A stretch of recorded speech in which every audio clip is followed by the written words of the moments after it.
He wants to know why not just goop for the camembert. This is not a camembert, but it looks like a camembert. Why not just scoop out all of the paste from the inside below all the cheese from the rind?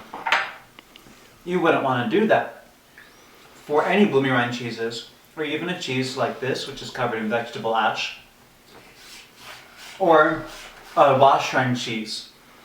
Basically, all of these for those three categories that I mentioned, so bloomy rinds, cheeses that are covered in vegetable ash, and then also wash rind cheeses, which we will have an episode about, so I don't have one here today.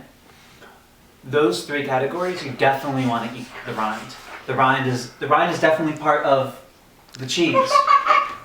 In fact, they do specific things to the rind to impart a flavor onto the cheese, such as the vegetable ash. And then with wash rind cheeses, they actually brush the rind with sometimes a saltwater solution, but sometimes they'll put herbs in there, or they do other things to impart a flavor onto the cheese.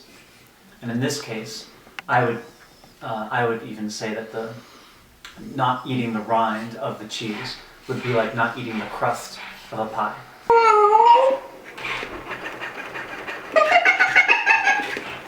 He wants to know, when you're entertaining, if you should pre-cut the cheeses before people arrive, or before serving the cheese plate.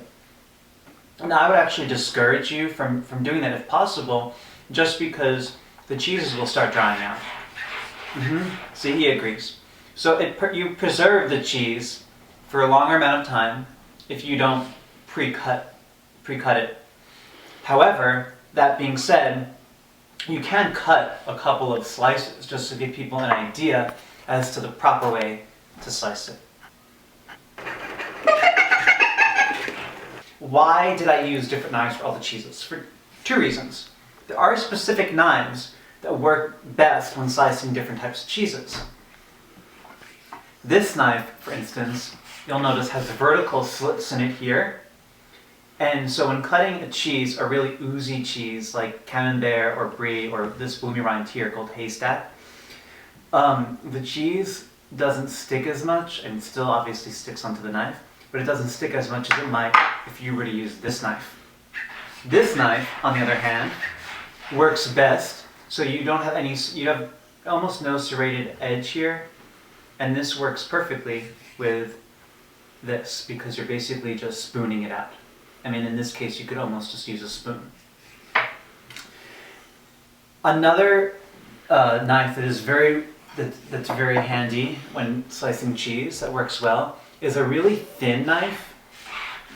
With a really thin knife, the cheese might not crumble as much. So for instance, when cutting a Stilton or any blue cheese, it's really good to have a very thin, sharp knife.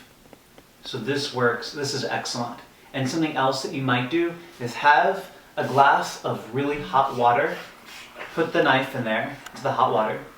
Take the knife out and then slice the cheese. Actually, you should slice like this from the center. I'm getting there. With the hard cheeses, you can use what's important. What he's asking is how to actually go down. Do you saw down the cheese like this, or do you just go down? And actually, he's right. You should just go down in one slice like that. And now he's asking, how do you eat the cheese? Just like that.